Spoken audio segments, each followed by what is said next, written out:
ओम शांति, ओम शांति, ओम शांति।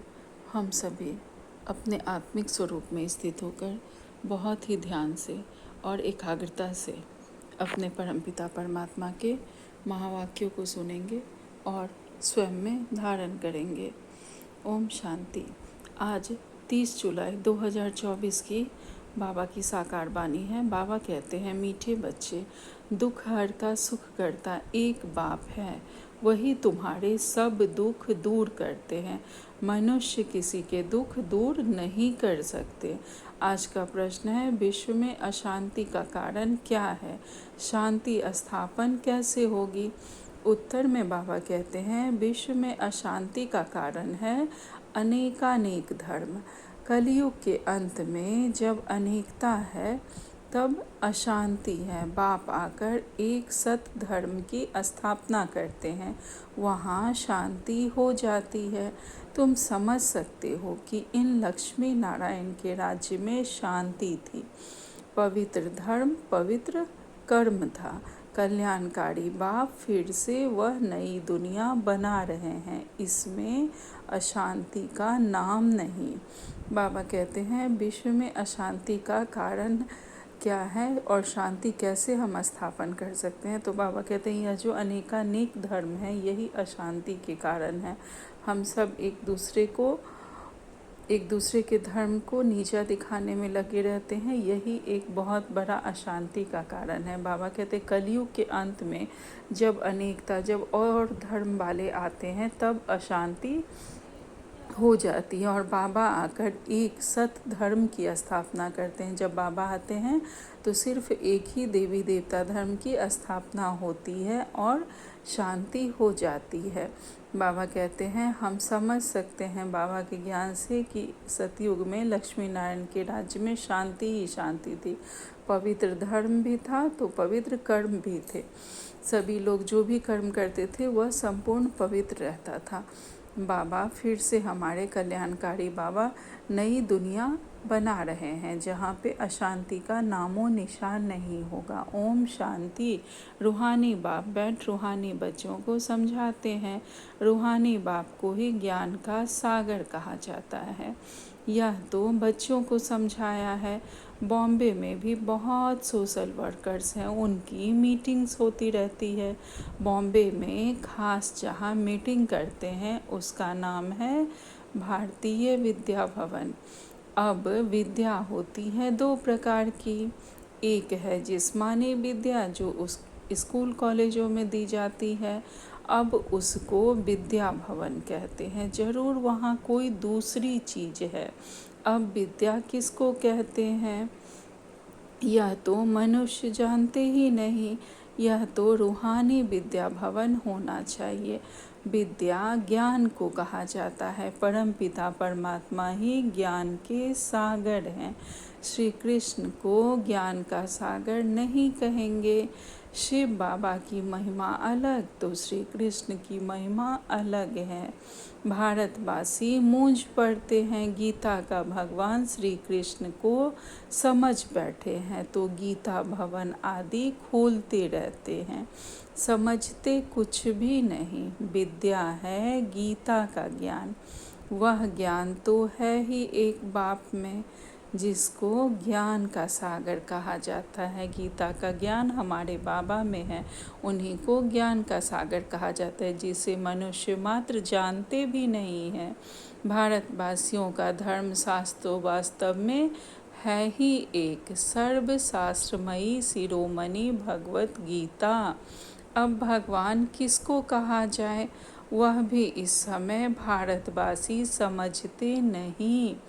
या तो श्री कृष्ण को कह देते हैं या राम को, या अपने को ही परमात्मा कह देते हैं। साधु संत लोग कहते हैं ना, खुद को ही भगवान कह देते हैं। अब तो समय भी तमो प्रधान है, रावण राज्य है ना। तुम बच्चे जब किसको समझाते हो तो बोलो शिव भगवान उवाच। पहले तो यह समझे कि ज्ञान सागर एक ही परम पिता परमात्मा है जिसका नाम है शिव। शिवरात्रि भी मनाते हैं परंतु किसको समझ में नहीं आता है। जरूर शिव आया हुआ है तब तो रात्रि मनाते हैं। शिव कौन है यह भी नहीं जानते। वो लोग तो भिन्न भिन्न देवताओं को जानते हैं, जानते ही नहीं कि शिव कौन है। बाप कहते हैं भगवान तो सबका एक ही है, सब आत्माएं भाई भाई हैं। आत्माओं का बाप एक ही परमपिता परमात्मा है, उनको ही ज्ञान का सागर कहेंगे। देवताओं में यह ज्ञान नहीं है। कौन सा ज्ञान? रचयिता और रचना के आदि मध्य अंत का ज्ञान कोई मनुष्य मात्र में नहीं है। कहते भी हैं प्राचीन ऋषि मुनि नहीं जानते थे। प्राचीन का भी अर्थ नहीं जानते। सतयुग त्रेता हुआ प्राचीन और सतयुग है नई दुनिया। सतयुग त्रेता प्राचीन काल हुआ और सतयुग जब आता है तो उसे नई दुनिया कहा जाता है। वहाँ तो ऋषि मुनि थे ही नहीं, यह ऋषि मुनि आदि सब बाद में आए। वह भी इस ज्ञान को नहीं जानते, नेति नेति कह देते हैं। वही जानते नहीं तो भारतवासी जो अभी तमोगुनी हो गए हैं वह कैसे जानेंगे। इस समय साइंस का घमंड भी कितना है।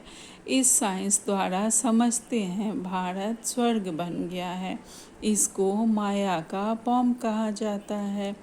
फॉल ऑफ पॉम्प का एक नाटक भी है। कहते भी हैं कि इस समय भारत का पतन है।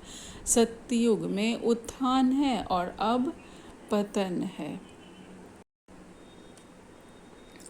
बाबा कहते हैं यह तो माया का पॉम्प है, इनको ही खत्म होना है। सतयुग में उत्थान होता है और अब पतन है। यह कोई स्वर्ग थोड़े ही है, यह तो माया का पॉम्प है। तो इन सबको खत्म अब होना ही है। मनुष्य समझते हैं विमान है, बड़े बड़े महल बिजलियां हैं, यही स्वर्ग है।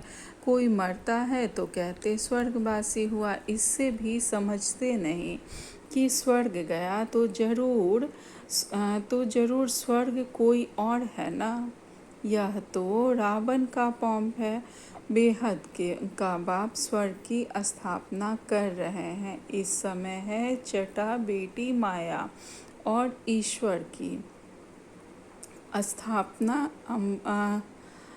इस समय है बाबा कहते हैं चटा बेटी माया की और ईश्वर की, आसुरी दुनिया और ईश्वरीय दुनिया की। ईश्वर भी आए हैं अभी नई दुनिया स्थापन करने और आसुरी दुनिया भी जो है वह भी पूरे जोर शोर से अपने विकारों को फैलाने में लगी हुई है। तो यह चटा बेटी माया और ईश्वर की है। कभी माया ऊपर हो जाती है, कभी ईश्वर ऊपर हो जाते हैं। तो जैसे ही बाबा की कोई भी बच्चे कहीं भी थोड़ा सा भी पुरुषार्थ में पीछे जाते हैं कि माया उन पर हावी हो जाती है और बाबा फिर से अपने बच्चों को खींच लेते हैं अपनी तरफ। तो अभी वही चल रहा है। यह भी भारतवासियों को समझाना पड़े। दुख तो अर्जुन बहुत आने वाले हैं, अथाह दुख आना है। स्वर्ग तो होता ही है सतयुग में, कलयुग में हो ना सके। बाबा अलर्ट कर रहे हैं कि दुख तो अभी बहुत आने वाले हैं, अथाह दुख आने वाला है। बाबा ने अव्यक्त मुरलियों में भी कहा है ना कि बकरी भी आएंगे तो शेर भी आएंगे दुख के रूप में। बाबा कहते हैं जब स्वर्ग होता है तभी सुख मिलता है, कलयुग में तो यह हो ना सके। छोटी मोटी बातें आती ही रहेंगी, लेकिन हम बाबा की शक्तियों और ज्ञान के द्वारा हमारी स्व की स्थिति बहुत ऊपर हो जाती है। जो कोई भी बातें होती है तो हमारे सामने छोटी पड़ जाती है, परिस्थिति सदा छोटी हो जाती है। इसलिए सदा बाबा को के हाथ साथ रहना है और बाबा के ज्ञान के द्वारा हर बात को, हर परिस्थिति को हम बाबा के बच्चों को पार कर जाना है। आगे कहते हैं यह भी किसको पता नहीं पुरुषोत्तम संगम युग किसको कहा जाता है। यह भी बाप समझाते हैं। ज्ञान है दिन और भक्ति है रात। अंधियारे में धक्के खाते रहते हैं और जब घोर अंधियारा होता है भक्ति का तब हमारे बाबा आते हैं। अभी घोर अंधियारा ही है ना, कितने साधु संत लोग इस भक्ति के नाम पे क्या क्या सब कर रहे हैं। तो इस घोर अंधियारे में हमारे बाबा ज्ञान सूर्य आते हैं। आगे कहते हैं बाबा भगवान से मिलने के लिए कितने वेद शास्त्र आदि पढ़ते हैं। ब्रह्मा का दिन और रात सो ब्राह्मणों का दिन और रात। सच्चे मुख वंशावली ब्राह्मण तुम हो। वह तो कलयुगी कुख वंशावली ब्राह्मण है। जो लौकिक में जो धर्म के आधार पे ब्राह्मण हैं वो कुख वंशावली हैं, तो हम बाबा के बच्चे ब्रह्मा के मुख द्वारा एडॉप्टेड मुख वंशावली सच्चे ब्राह्मण हैं। तुम हो पुरुषोत्तम संगम युगी ब्राह्मण। यह बातें और कोई नहीं जानते। यह बातें जब समझे तब बुद्धि में आए कि हम क्या कर रहे हैं। भारत सतो प्रधान था जिसको ही स्वर्ग कहा जाता है, तो जरूर यह नर्क है। तब तो नर्क से स्वर्ग में जाते हैं, वहाँ शांति भी है सुख भी है। लक्ष्मी नारायण का राज्य है ना। तुम समझा सकते हो मनुष्यों की वृद्धि कैसे कम हो सकती है, अशांति कैसे कम हो सकती है। अशांति है ही पुरानी दुनिया, कलयुग में नई दुनिया में ही शांति होती है। स्वर्ग में शांति है ना। उनको ही आदि सनातन देवी देवता धर्म कहा जाता है। हिंदू धर्म तो अभी का है, इसको आदि सनातन देवी देवता धर्म कह नहीं सकते। यह तो हिंदुस्तान के नाम पर हिंदू कह देते हैं। आदि सनातन देवी देवता धर्म था, अभी नहीं है। सतयुग में था, वहाँ कंप्लीट पवित्रता, सुख, शांति, हेल्थ, वेल्थ आदि सब था। अर्थात चारों तरफ से सुख ही सुख, पवित्रता ही पवित्रता, शांति ही शांति थी।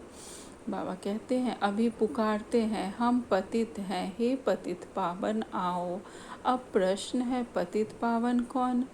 श्री कृष्ण को तो नहीं कहेंगे। पतित पावन परमपिता परमात्मा ही ज्ञान का सागर है, वही आकर पढ़ाते हैं। ज्ञान को पढ़ाई कहा जाता है, सारा मदार है गीता पर। अभी तुम प्रदर्शनी म्यूजियम आदि बनाते हो, लेकिन अभी तक बीके का अर्थ नहीं समझते हैं यह कोई नया धर्म है। सुनते हैं, समझते कुछ भी नहीं। बाप ने कहा है बिल्कुल ही तमो प्रधान पत्थर बुद्धि हैं। इस समय साइंस घमंडी भी बहुत बन गए हैं। साइंस से ही ये अपना विनाश कर लेते हैं।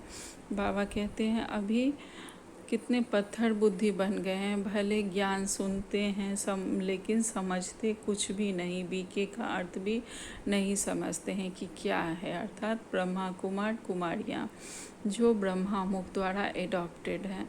तो बाबा कहते हैं अभी बिल्कुल ही तमो प्रधान पत्थर बुद्धि है, इसको एक नया धर्म ही कह देते हैं।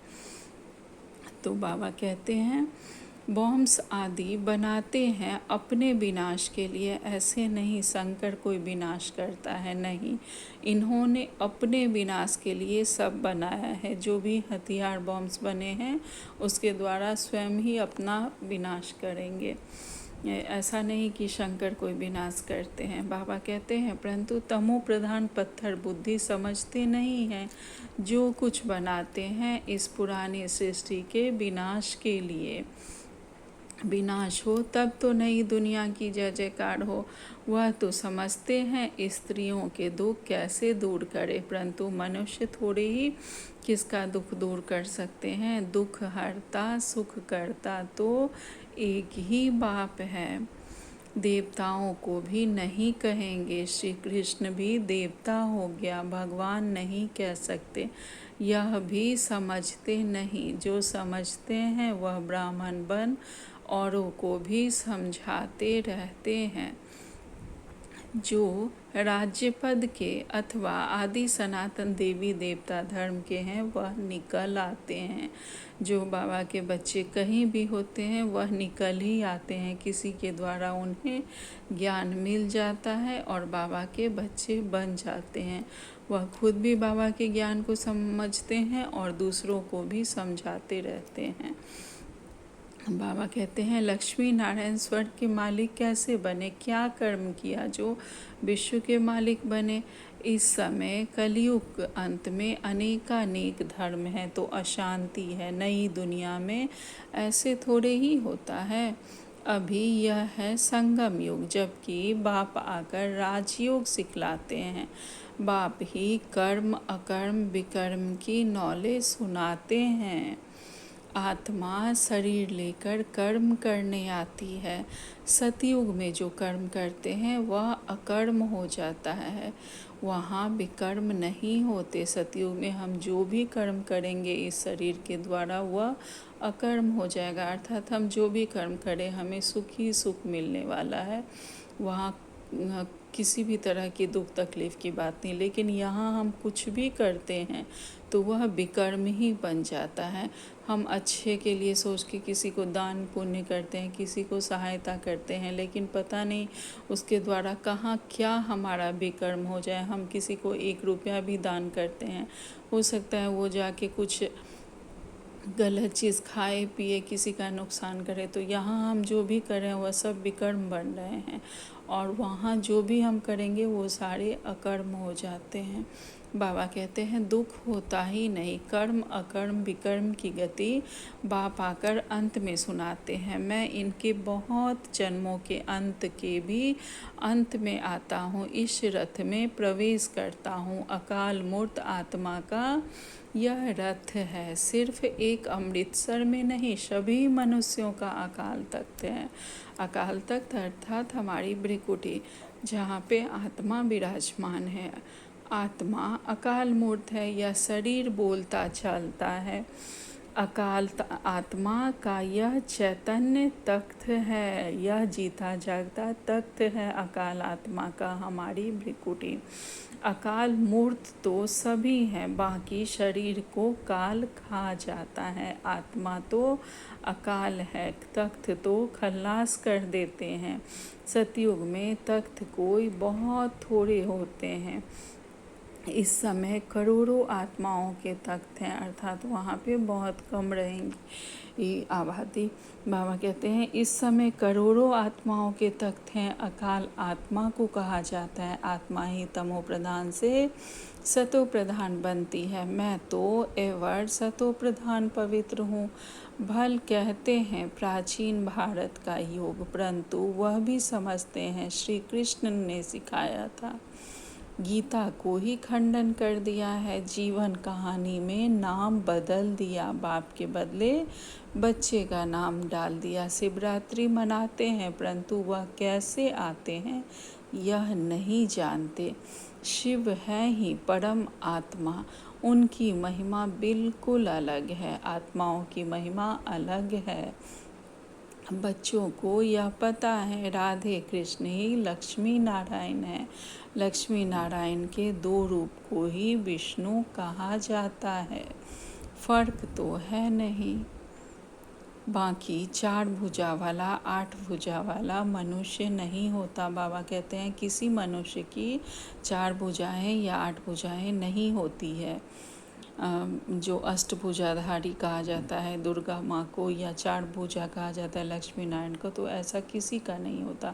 बल्कि जब लक्ष्मी नारायण ही कंबाइंड स्वरूप में होते हैं तो उनकी 4 भुजाएं दिखाई जाती है, और उन्हें लक्ष्मी नारायण के 2 रूप को ही विष्णु कहा जाता है, इसलिए उनकी 4 भुजाएं दिखाते हैं।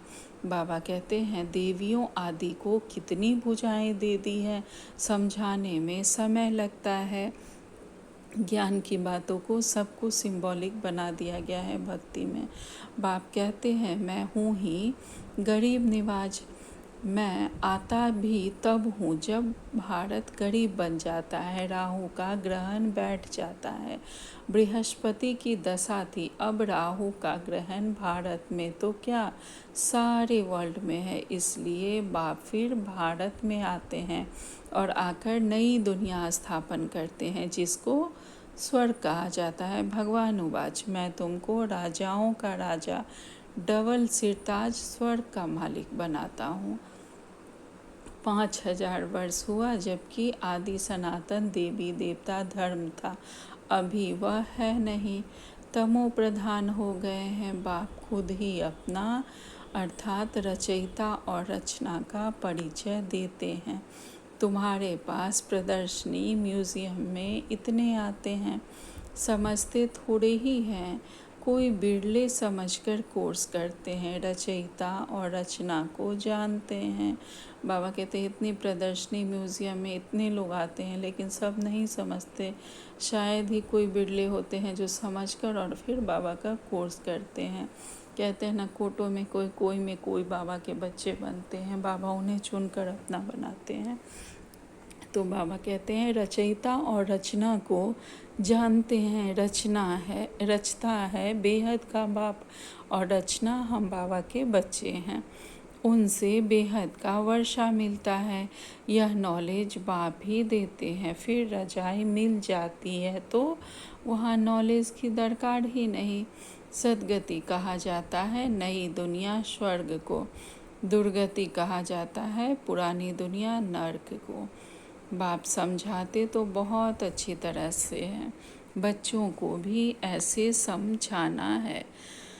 लक्ष्मी नारायण का चित्र दिखाना है। यह विश्व में शांति स्थापन हो रही है। आदि सनातन देवी देवता धर्म का फाउंडेशन है नहीं जो बाबा स्थापन कर रहे हैं। अभी आदि सनातन देवी देवता धर्म का फाउंडेशन ही नहीं है, बाकी धर्म वाले हैं और आदि सनातन देवी देवता धर्म नहीं है जो हमारे बाबा स्थापन कर रहे हैं। हमें पढ़ाकर स्वयं से योग लगाकर और उसके बाद हमें देवता बना रहे हैं। देवताओं का पवित्र धर्म पवित्र कर्म था। यह है विशेष वर्ल्ड। नई दुनिया को कहा जाता है वॉइसलेस वर्ल्ड, शिवालय। अब समझाना पड़े तो विचारों का कुछ कल्याण हो। बाप को ही कल्याणकारी कहा जाता है। वही आते हैं पुरुषोत्तम संगम युग पर। बाबा आते हैं अभी पुरुषोत्तम संगम युग पर हम सबसे मिलने, हमें अपना बच्चा बनाने। कल्याणकारी युग में कल्याणकारी बाप आकर सबका कल्याण करते हैं। पुरानी दुनिया को बदल नई दुनिया स्थापन करते हैं। ज्ञान से सद्गति होती है। इस पर रोज़ टाइम लेकर समझा सकते हो ज्ञान से कैसे सद्गति होती है। रोज़ हम एक दूसरे को समझा सकते हैं, किसी को भी समझा सकते हैं यह ज्ञान। बोलो रचता और रचना के आदि मध्य अंत को हम ही जानते हैं। यह गीता का एपिसोड चल रहा है जिसमें भगवान ने आकर राजयोग सिखाया है, डबल सिरताज बनाया है। यह लक्ष्मी नारायण भी राजयोग से यह बने हैं। इस पुरुषोत्तम संगम युग पर बाप से राजयोग सीखते हैं। बाबा हर बात कितना सहज समझाते हैं। अच्छा, मीठे मीठे सिखिलदे बच्चों प्रति माता पिता बाप दादा का याद प्यार और गुड मॉर्निंग। रूहानी बाप की रूहानी बच्चों को नमस्ते। हम सब रूहानी बच्चों की रूहानी माता पिता बाप दादा को याद प्यार गुड मॉर्निंग और नमस्ते नमस्ते नमस्ते। शुक्रिया मेरे मीठे प्यारे बाबा, आपका लाख लाख शुक्रिया। आज धारणा के लिए मुख्य सार में बाबा ने पहली पॉइंट कही है, राजयोग का पढ़ाई सोर्स ऑफ इनकम है, क्योंकि इससे ही हम राजाओं का राजा और देवता बनते हैं। मनुष्य से देवता बनते हैं, तो यही पढ़ाई हमारे सोर्स ऑफ इनकम है। यह राजयोग की पढ़ाई, यह रूहानी पढ़ाई रोज़ पढ़नी और पढ़ानी है, कभी भी क्लास मिस नहीं करना है। दूसरी पॉइंट में बाबा कहते हैं, सदा नशा रहे कि हम ब्राह्मण सच्चे मुखवंशावली हैं। हम कलयुगी रात से निकल दिन में आए हैं। यह है कल्याणकारी पुरुषोत्तम संगम युग। इसमें अपना और सर्व का कल्याण करना है। आज बाबा ने हमें वरदान दिया है, मास्टर सर्वशक्तिवान भव। बाबा कहते हैं, हर श्रेष्ठ संकल्प को कर्म में लाने वाले मास्टर सर्वशक्तिवान भव।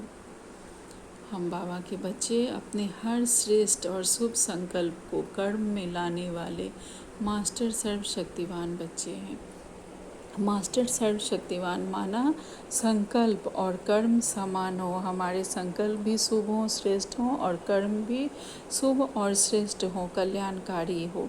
अगर संकल्प बहुत श्रेष्ठ हो और कर्म संकल्प प्रमाण ना हो तो मास्टर सर्वशक्तिवान नहीं कहेंगे।